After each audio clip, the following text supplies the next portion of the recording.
Mungkin sebelum itu boleh Bapak memperkenalkan. Oke, saya memperkenalkan diri, nama saya Arya Arfiandi, selaku outlet manager di salah satu outlet Vijang Group di Soto Semar, Jalan M Soho. Ini salah satu dari 3 outlet Soto Semar. Yang pertama outlet Soto Semar M Soho, yang kedua ada di Ayani, di ketiganya ada di Singkawa. Dan itu masing-masing outlet beda-beda outlet manajernya. Beda-beda. Iya. Langsung aja nih Pak ke pertanyaan yang pertama terkait apa itu latar belakang berdirinya UMKM Soto Semar. Kalau latar belakang berdirinya UMKM Soto Semar itu bagian dari memperluas jaringan usaha kuliner yang didirikan oleh Vijang Group. Selain Soto Semar kan banyak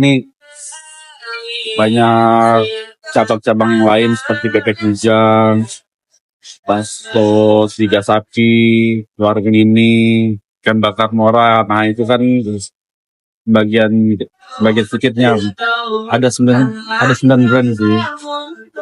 Ya itu ya latar belakangnya untuk memperluas jaringan kuliner di Kalbar khususnya. Nah, itu. Kemudian siapa nih Pak pendiri UMKM Soto Semar? Nah, pendirinya tuh dari Vijang Group yang ownernya langsung Pak Lukman Hakim Prasetyo selaku direktur Vijang Group. Jadi beliau selaku direktur juga owner seluruh outlet yang ada di Vijang Group. Tidak cuma Soto Semar, jadi banyak juga dia. Terus kapan UMKM Soto Semar ini didirikan Pak? Untuk Soto Semar sendiri berdirinya itu yang saya tahu cuma tahun 2020.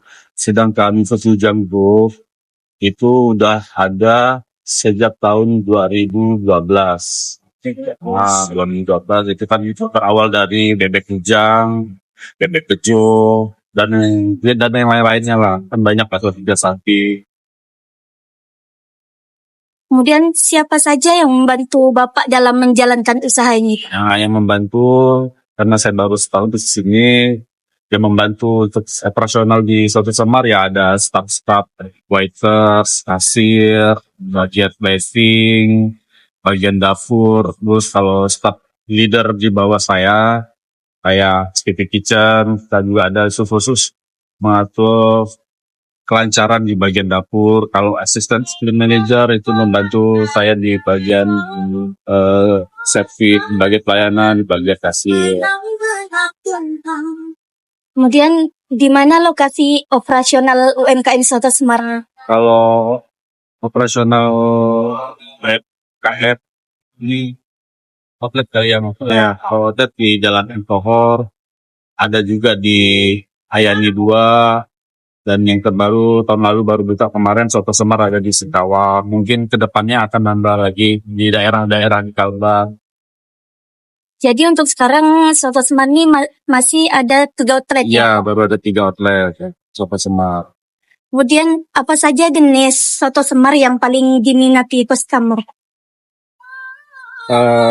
Kita di menu di outlet Soto Semarnya ada banyak sebetulnya, tidak cuma soto. Kita juga ada gulai kambing, gulai sapi, tengkleng kambing, tengkleng sapi, dan kerengseng kambing. Cuma untuk rekomendasi dan yang paling best seller itu di soto daging. Soto dagingnya paling banyak diminati. Kemudian siapa yang bertanggung jawab atas pencatatan keuangan di UMKM Soto Semar? Kalau yang bertanggung jawab tentu saja ada di outlet manajernya, dan itu dilaporkan setiap hari pas closing sama kasir untuk mencatatkan keuangannya. Nanti dari OM diteruskan ke bagian finance di Vijang Group. Apa struktur organisasi UMKM Soto Semar ini? Kalau struktur organisasi yang tertingginya ada di outlet manager. Di atas outlet manager ada area manager. Area manager itu yang mencakup semua brand yang dia pegang. Area manager Pontianak, jadi dia itu.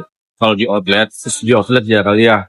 Kalau di outlet itu ada outlet manager, di bawahnya ada asisten outlet manager yang membantu outlet manager untuk menangani di area service dan kasir di area pelayanan lah. Terus setelah itu, asisten outlet manager itu ada supervisor kitchen. Nah, khusus supervisor kitchen itu membantunya di area dapur, bagian plating, bartender, steward, runner, dan gorengan. Nah, setelah itu untuk assistant outlet manager tadi job desk-nya itu ada di tanggung jawabnya itu ada di waiter sama kasir. Nah, kalau supervisor kitchen itu ada di bartender, di area plating, di area dapur, semua tanggung jawabnya di supervisor kitchen. Kemudian apa jenis transaksi yang sering terjadi pada UMKM Soto Smart? Ini transaksi pembayaran kali ya. Transaksi pembayaran itu kita sering cash atau yang lagi itu sekarang mungkin QRIS, kita juga ada pembayaran transaksi lewat QRIS, transaksi ojek online kayak GrabFood, ShopeeFood, GoFood, nah seperti itu. Pembayarannya ya paling banyak masih di cash dan transfer juga ada. Transfer dulu. Kemudian apa laporan keuangan yang sudah diterapkan di UMKM Soto Semar ini? Ya, kalau di seluruh outlet termasuk Soto Semar sudah ada laporan keuangannya. Itu ada laporan harian seperti closingan kasir, closingan harian udah ada. Terus untuk laporan mingguannya juga ada tuh termasuk di pendapatan mingguan dan selisih kasir mingguan kita juga ada pendapatannya. Terus untuk bulanan juga ada pendapatannya. Kemudian mengapa jenis ataupun motif soto Semar tertentu lebih diminati customer? Mungkin karena dari customer ngerasa kalau soto daging di sini sudah sesuai. Nah, di sini kuahnya kuah bening dan harganya juga terjangkau. Nah, Kemudian mengapa Bapak memutuskan untuk mendirikan usaha ini? wah, kalau mendirikan, saya bukan termasuk pendiri Soto Semar. Kalau itu mungkin bisa ditanya langsung ke ownernya. Oke. Kemudian mengapa penting untuk menyusun laporan keuangan dalam menjalankan usaha ini, Pak? Itu karena mengapa penting ya, penting karena nanti kan untuk penyesuaian penggajian, bagaimana konsepnya, bagaimana produktivitas suatu outlet. Jadi kan bisa ketahuan dilihat dari pencatatan keuangannya. Kan? Terus jadi bagaimana untuk evaluasinya untuk ke depannya gimana sih, nanti dari laporan-laporan itu kan bisa dianalisa nih, bisa dianalisa ke depannya seperti apa. Bagaimana aktivitas operasional UMKM Soto Semar ini? Kalau aktivitas kayak weekday ya seperti weekday atau weekend itu berbeda-beda biasanya untuk operasionalnya. Kadang kalau weekend itu dari jam kita bukanya jam 6. Kita jam operasional jam 6 sampai jam 9 malam. Jam 6 pagi sampai jam 9 malam. Nah, ini bedanya kalau di weekday ya sudah dibilang ya enggak seperti di weekend. Kalau weekend bisa ramai, bisa sepi di hari weekday. Paling kalau hari libur. Iya. Tuh ya, bisa ramai juga. Bagaimana proses penjualan pada UMKM Soto Semar ini, Pak? Ya, proses penjualan kita di sini customer datang langsung kita sambut, kita arahkan ke meja dan ordernya langsung di meja. Kan ada tuh kayak outlet-outlet lain yang customer datang langsung order di kasir. Nah, kalau Soto Semar mungkin kalau di Soto Semar Ayani itu customer langsung order di kasir. Kalau di sini customer ordernya di meja, nanti setelah makan baru lakukan pembayaran. Ya, terus seperti itu. Jadi beda-beda. Beda-beda. Tergantung kondisi ordernya juga. Kalau order ramai kan tidak mungkin nih langsung order kasir, ngantri kasirnya kan. Kecuali di customer ini customernya ordernya di meja. Kemudian bagaimana Bapak menyusun laporan keuangan untuk UMKM Soto Smart? Laporan keuangan itu bisa penyusunannya bisa dimulai dari closing harian. Closing harian itu kita lakukan setelah closing order. Close order kita jam 9 malam. Nah, setelah jam 9 malam itu kasir menyusun semua uang-uang pendapatan pada hari itu disusun, terus divalidasi oleh leadernya, divalidasi,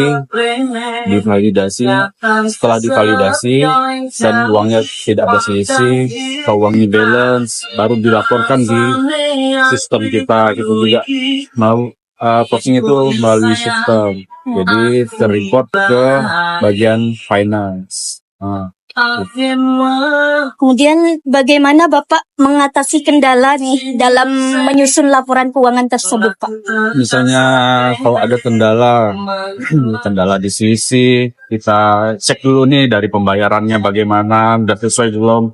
Kan beda-beda tuh, ada pembayaran cash, pembayaran QRIS. Misalnya customer melakukan pembayarannya di QRIS, ternyata kita inputnya di cash, jadi kan ada selisih nanti tuh. Makanya sebelum kita closing, kita pastikan dulu semua pembayaran sudah sesuai. Misalnya ada kekurangan di QRIS, mungkin karena tadi customernya bayarnya QRIS, tapi kita bayarnya cash. Jadi kita perbaiki dulu. Paling itu aja sih kendala gitu. Kemudian apakah SDM ataupun karyawan di UMKM Soto Semar sudah paham tentang pencatatan keuangan? Kalau SDM itu palingan di wilayah kasir aja untuk pencatatan keuangannya. Kasir tuh leader up itu udah wajib paham tentang pencatatan sistem keuangannya gimana, karena di sini leader harus memvalidasi apa yang dilaporkan oleh kasir. Nanti setelah itu dari leader baru meneruskan lagi ke bagian finance.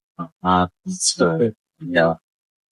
Mungkin cukup segini sih Pak pertanyaan dari kami. Kurang lebihnya makasih deh Pak jawabannya.